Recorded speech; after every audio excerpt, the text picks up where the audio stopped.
एका लग्नाची दुसरी गोष्ट। नमस्कार रसिको, आजपासून माझ्या वडिलांची म्हणजे श्रीपाद काळे यांची भूमिका श्री विवेक लागू हे करणार आहेत। तुला खरं सांगू राधा, तू नसतीस ना तर हे नसतं शक्य झालं। आपण मेड फॉर इच अदर होत रे।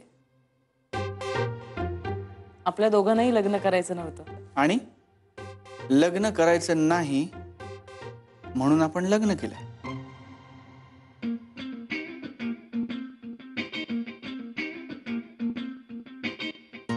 लग्न करायचं नाही म्हणून लग्न केलं। वाह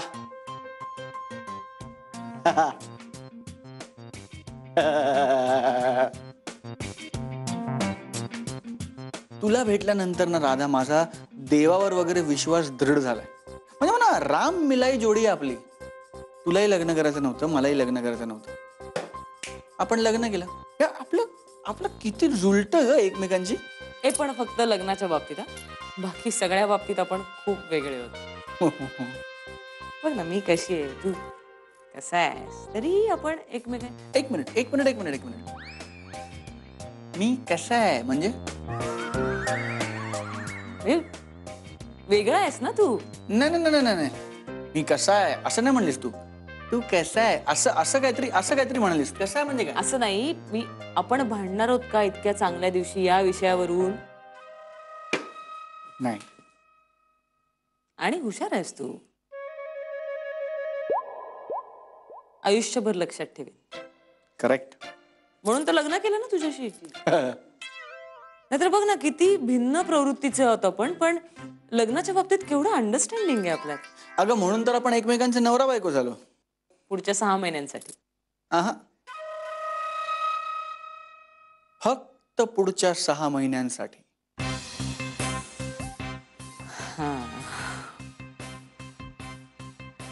फक्त 6 महिन्यांसाठी।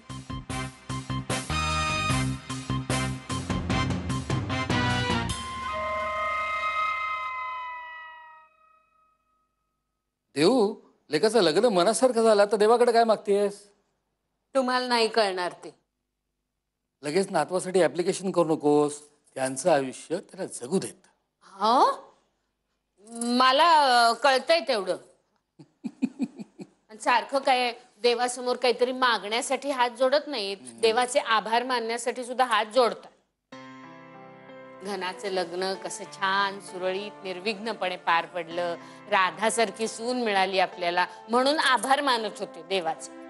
अच्छा, म्हणजे हे सगळं तुझ्या देवाने घडवून आणलं का? आपल्या घनाचं त्याच्यामध्ये काहीच क्रेडिट नाही?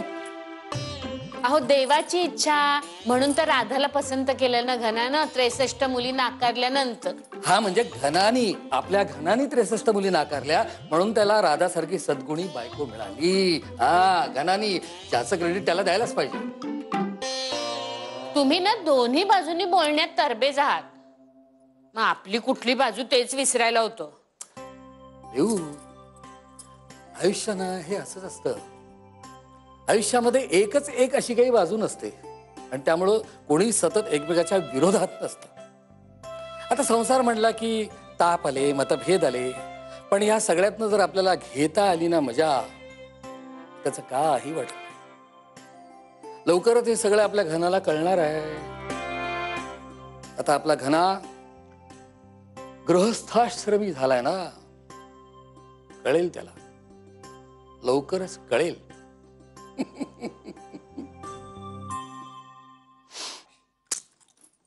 राधा, तुला माहिती आहे की आपलं कॉन्ट्रॅक्ट मॅरेज आहे? हो, म्हणजे 6 महिन्यानंतर आपला डिवोर्स झाला की तू तुझ्या घरी परत जाणार। ऑफकोर्स। तुझ्या पप्पांकडे? हो बाबा। मग तू निघताना एवढी का रडलीस?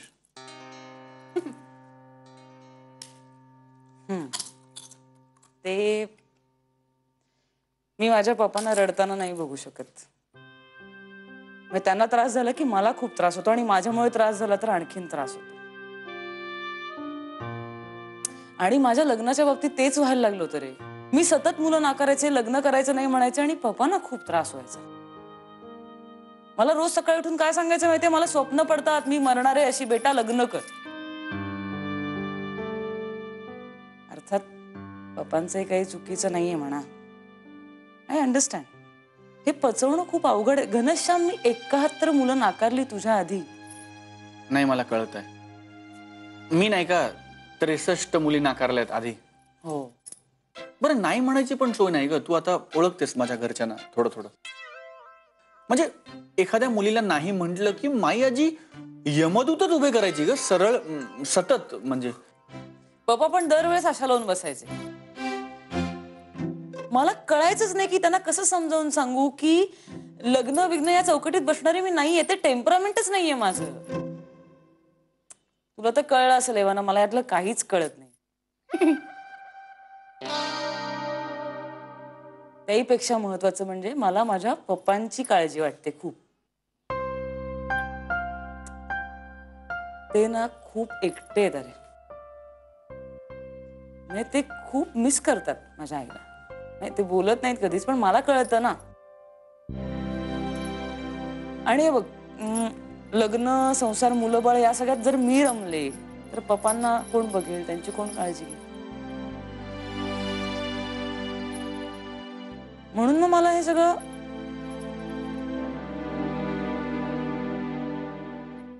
असं. पण आता आपल्याही मनासारखं झालंय आणि त्यांच्या. हा,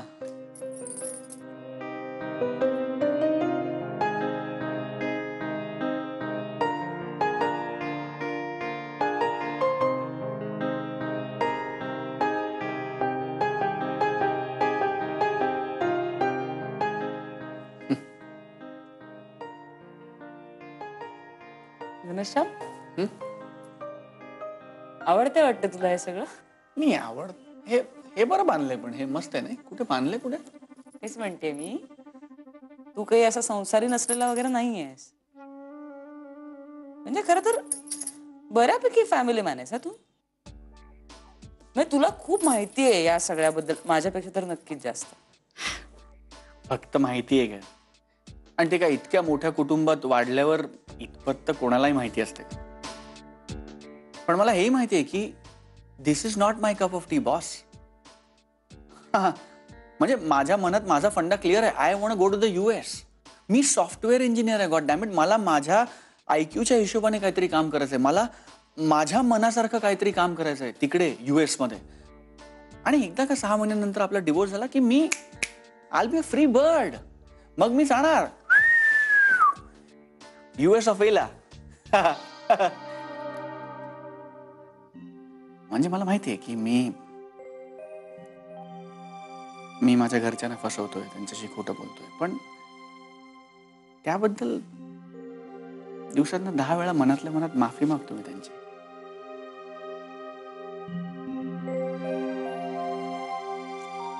पण आता जे आहे ते आहे ना. हो.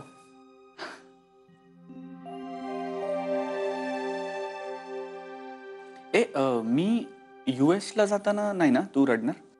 ई, तू अमेरिकेला जाशील तेव्हा मी काय रडे? मी काही रडकी नाहीये. हो का? हो का म्हणजे काय? तुम्हाला परत रडण्यावर न बोललास ना तर तू खरंच रडशील. शी घनश्याम. नाही, तुला रडू यायला लागले. नाही, तू आता इमोशनल झालेस. डाव्या डोळ्यात पाणी आहे बघ. नाही, काही बोल नको तू. तू खरंच रड.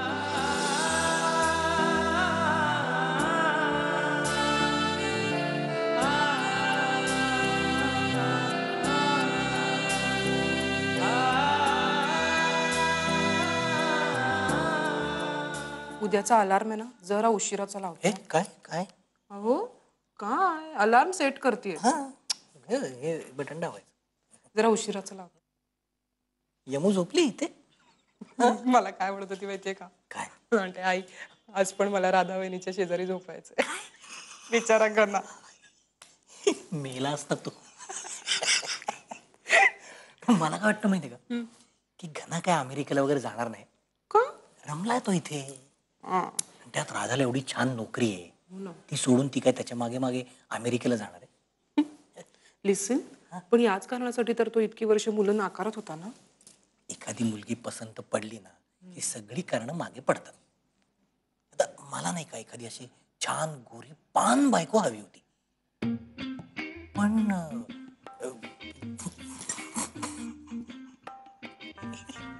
पण त्या सगळ्या गोऱ्या पान बायका तुझ्या समोर काळ्या ठिक्कर पडल्या. हा भाऊ है ना? कसं?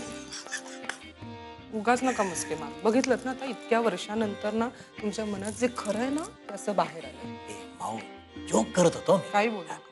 हो का? हा विसरलीस का? काय लग्न अगोदर असा तुझ्या घराच्या भोवती असा फेऱ्या मारतो तो सायकलवर घामाघूम. सुप्रिया कुठे सुप्रिया कुठे. हा तुमचं काय जात आहे? तुम्ही काय आपल्या फेऱ्या मारून निघून जायचं.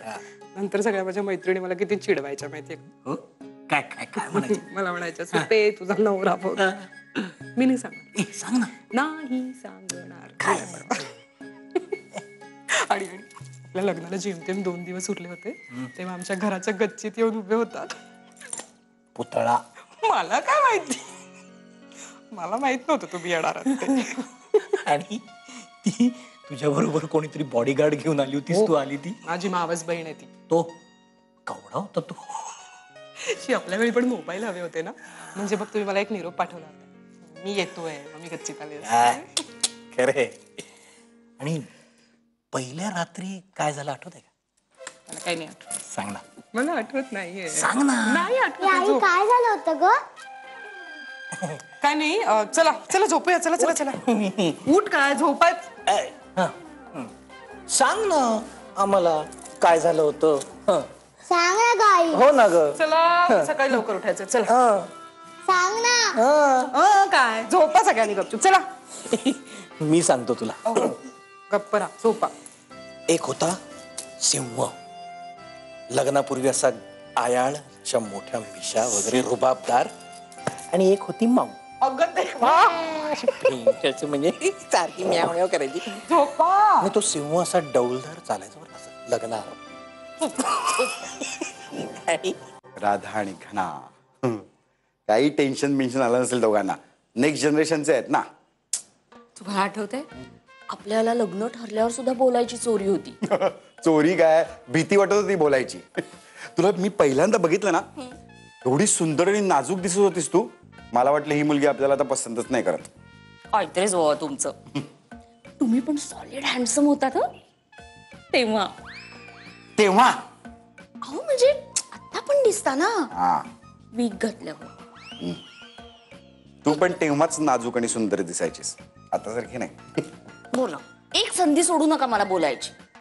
असंच करतात. आणि साडीवाला मला म्हणाला तुम्ही कुहूची मोठी बहीण दिसता म्हणून. त्याला बोलायला काय जाते. 4-4 हजाराच्या साड्या खपवायच्या होत्या ना माझा खिसा कापून. अहो हे दोघ जण काय बोलत असतील. काय माहिती. मला तर आठवत पण नाही आपण काय बोललो होतो ते. मला एवढं टेन्शन आलं होतं ना वल्ली. अरे देवा. आता रोज एक अनोळखी बाई या खोलीत असणार. रोज सकाळी तिचा चेहरा बघून उठावं लागणार आपल्याला. असं वाटलं होतं तुम्हाला. पण कधी तो चेहरा ओळखीचा झाला आणि नंतर सवयीचा झाला ते कळलं पण नाही. तुझ्या गाण्याचा परिणाम असणार हा वल्ली. काय मस्त गाणं गायली होतीस तू. आठवतंय तुला. ए मालिक तेरे बंदे हम. असं गायली होती हो मी. इतकं मनापासून गायली होतीस ना की मला माझ्या अख्ख्या संसाराचं चित्र दिसलं समोर. ही संसार केला ना मी तुमचा. असंच बोलत असता तुम्ही मला. काही समजूत काढू नका माझी. काही नको. तू खरंच रडतेस वल्ली. हो. अरे देवा. ए वल्ली ऐक ना. रडू नको ना. वल्ली. असंच तुम्ही माझा हात कपकन पकडला होता आणि मी लाजले होते. आणि मग ती रेकॉर्ड कशी खरखर खरखर होत बंद पडते ना तसं तुझं गाणं हळूहळू बंद पडलं. आणि मग तू असं लाजत बिजत वर माझ्याकडे बघितलं होतंस. हो. आणि ना माझी नजर खिळली तुमच्यावर. सारखं काहीतरी दिसत होतं. चमचम चमचम. तुमचं टक्कर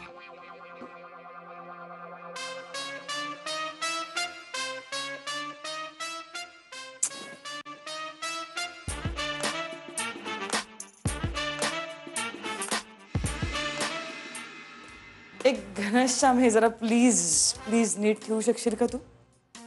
ते नीटच ठेवलंय मी खुर्चीवर. हे नीट ठेवलंय? हो. एका लग्नाची दुसरी गोष्ट.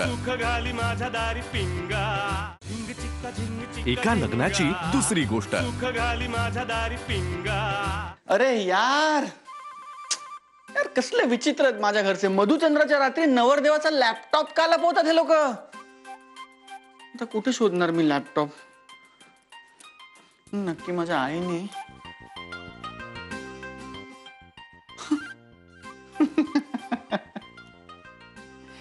ID ID. आईला ना लपवाछपवी करताच येत नाही. And your back baby. Your back. I love you. आता 29वी लेवल क्रॉसच करतो बाज. नॉर्मल कपड्यात इतकं बरं वाटतं ना. गणेशन जरा पाय काढशील? सॉरी मी बिझी आहे. Really? Thanks for cooperation. Welcome. ए तुटेल ते. लक्ष आहे माझं. Phone phone phone.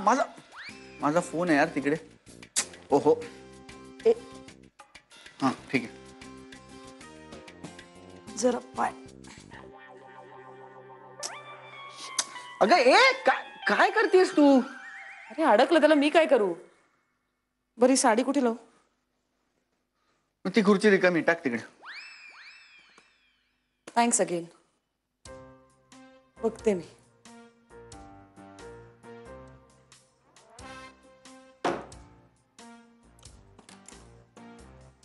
एक घनश्याम हे जरा प्लीज प्लीज नीट ठेवू शकशील का तू? ते नीटच ठेवलंय मी खुर्चीवर. हे नीट ठेवलंय? हो. रात्री अचानक जर कोणी आलं रूम मध्ये तर पटकन कपडे बदलायला नको. तेव्हा काय हँगरवरनं काढत बसणार कपडे. ठेव तिकडेच. ठेव.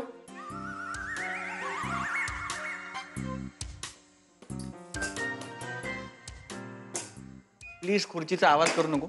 मला काम करताना शांतता लागते.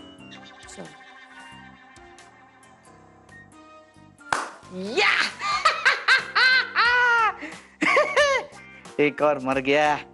तू काम करतो म्हणालास ना? हो. मग गेम का खेळत बसलायस? हे मला असं आवडत नाही सांगितलेलं केव्हा काय करायचं ते. मला कळतं. Okay sorry.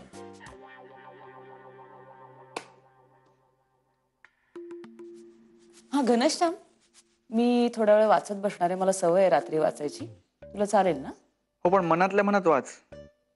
मी म्हटलं ना मला शांतता लागते. ओके.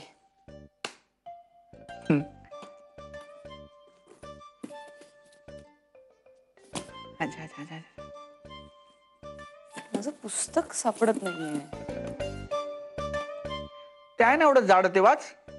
हे माझं वाचून झालंय. मग आणलं कशाला? हे माझं कलेक्शन आहे. ओ.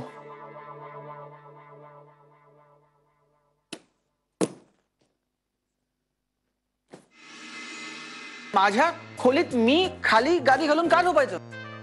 काय? कारण काहीही झालं तरी मी खाली नाही झोपणार. मग कुठे झोपशील तू आता? एका लग्नाची दुसरी गोष्ट.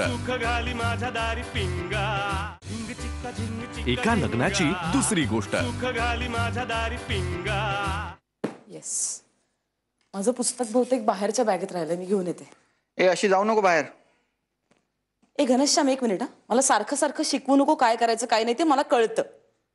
मजा लोकांना म्हणू दे की नवरी मुलगी पजामे घालून फिरते घरात. हा.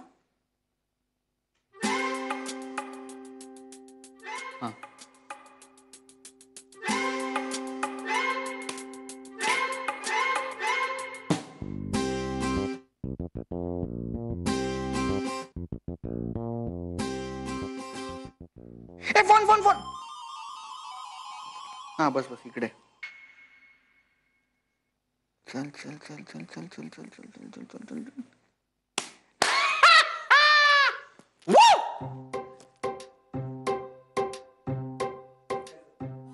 ये डावीकडे डावीकडे डावीकडे डावीकडे ये ये ये ये ये ये ये ये ये ये ये ये ये ये. घनश्याम घनश्याम, हम्म, तू खेळत का बसलायस? माझं पुस्तक सापडत नाहीये. आणि आपली मधुचंद्राची रात्र आहे ना, तू काय असा गेम खेळत बसणार आहेस का? अगं मग अजून काय करायचं? आणि आपली मधुचंद्राची रात्र असली तरी आपलं थोडीच इतरांसारखं आहे. आपलं वेगळं आहे ना. पण तू बोलू शकतोस ना माझ्याशी? आत्ता एवढ्या रात्री काय बोलायचं?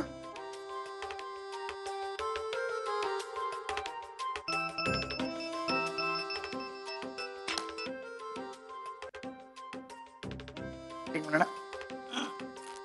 हा.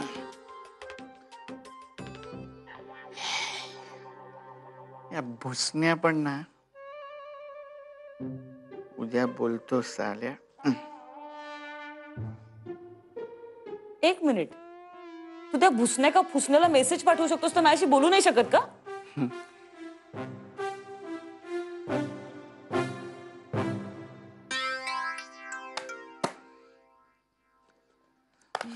बोल, काय बोलायचं? बोलायचं काय? बोलायचं काही नाहीये. इतके दिवसांचा स्ट्रेस झालाय, झोप लागणार आहे पटकन. उशीवर डोकं ठेवलं एका मिनिटात. एक मिनिट. तू या बेडवर झोपणारस का? हो. एक मिनिट, त्या दिवशी मी इकडे राहायला आले तेव्हा खाली गादी घालून झोपले होते म्हणून रोज रोज नाही झोपू शकत. आणि मी करेन इकडे ऍडजस्ट, डोंट वरी. एक मिनिट, तुझं ऍडजस्ट वगैरे ठीक आहे. तू बेडवर झोपलीस तर मी कुठे झोपणार? झोप ना इकडे तिकडे कुठेही गादी घालून झोप. I don't mind. एक मिनिट. हा एक नवीन प्रॉब्लेम आता आपल्या समोर आलेला आहे. मी ह्याचा विचार केला नव्हता. हे नॉनसेन्स आहे. म्हणजे माझ्या खोलीत मी खाली गादी घालून का झोपायचं? काय? कारण काहीही झालं तरी मी खाली नाही झोपणार. अरे बापरे. हा. मग कुठे झोपशील तू आता?